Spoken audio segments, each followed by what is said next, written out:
মন থেকে আমার মন ভেঙে গেছে, আসলে কান্নাটা আপনাদের সামনে আমি করে বলতে পারতেছি না। হুট করে আমার ঘরে ঢুকে আমার জিনিসপত্র, আমার সব গুছানো সংসার, আমার বলতে গেলে ঘরের সব কিছু আসবাবপত্র ভেঙে ফেলে আবার এইটুকু ঘর থেকে আবার আমার মেয়েকে ট্রেনে হেঁচড়ে বের করে দিয়ে আমার শাশুড়িকে ধাক্কা দিয়ে মেরে কোমর ভেঙে দিয়ে কাপড় চোপড় বের করে ওনারা, তারপর বের করে দিয়ে ওনারা নিজেরা ঘরে থেকে আমার যে ডকুমেন্টগুলো ছিল কাগজের, ওনারা মূলত ডকুমেন্ট, আমার টাকা পয়সা, আমার স্বর্ণগুলো নিয়ে যাওয়ার জন্য মূলত এই কাজগুলো করেছে।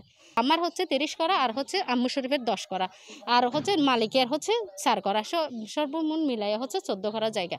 এই জায়গাটা আপনারা বাউন্ডারির ভিতরে আপনারাই আছেন, আর কেউ তো নাই। আপনাদেরকে এই জায়গাটা আমরা বিক্রি করতে চাচ্ছি, আপনারা যেহেতু সামনে আছেন আপনাদেরকে তো নিতে হবে, আপনাদেরকে বাদ দিয়ে তো আমরা বিক্রি করতে পারি না।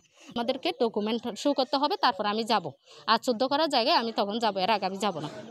এটা বলার পরে ওনারা আমার সাথে বাইনামা করেছে, 8.5 লাখ টাকার একটা বাইনামা করেছে, ওনারা ওই 14 করা জায়গা আমাকে দিবে।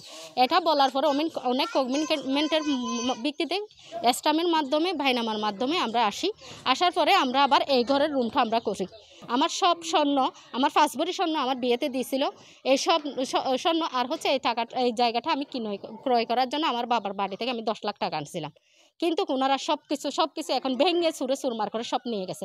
আমাদের এই নিদানিয়া মৃত হাজি আমির হোসেন হাজির ছেলে আহম্মদ শরীফের নির্দেশে এখানে আমার 30 জন গুন্ডা বাহিনী এসে সব লুটপাট করে আমার ওই যে কোরার ঘরে ওখানে রেখে পুড়ে ফেলার জন্য যখন চিন্তা করলো, তৎক্ষণাৎ আমার ওয়াইফ 999 কল করে, 999 পুলিশ এসে তৎক্ষণাৎ এটা উদ্ধার করে, না হয় আমার সব জিনিসপত্রগুলো করে দিলে। এখন আমার একটা জিনিসও ভালো নয়, সব ফ্রিজও নষ্ট হয়ে গেছে।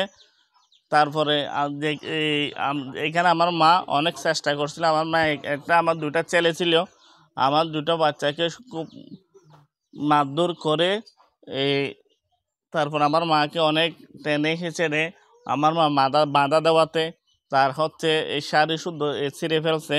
জানি না, আমরা নিরহ মানুষ, আমরা দুজনে চাকরিজীবী, এনজিওতে চাকরি করি।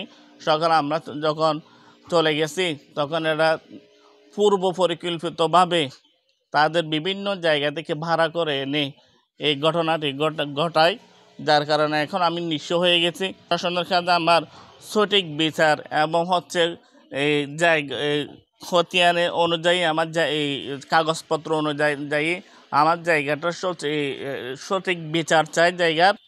এটা 10-20 জন মানুষ ঢুকি, বহিরাগত মানুষ ঢুকি, তারপর এটারও জিনিসপত্র বাইর করে আমরা যখন মানুষজন লয়ে আসি এটারা দায়ী। এভাবে একজন মানুষকে এভাবে হয়রানি করা যায় না। যারা এখানে নিরহ মানুষ, অসহায় মানুষের কথাগুলো শুনছে, তাদের প্রতি আমার আহ্বান, তারা যাতে এই সঠিক বিচারটা, তদন্ত সাপেক্ষে সঠিক বিচারটা ওদেরকে পৌঁছে দেওয়ার জন্য আমার উদাত্ত আহ্বান এবং আমার জোর দাবি জানাচ্ছে।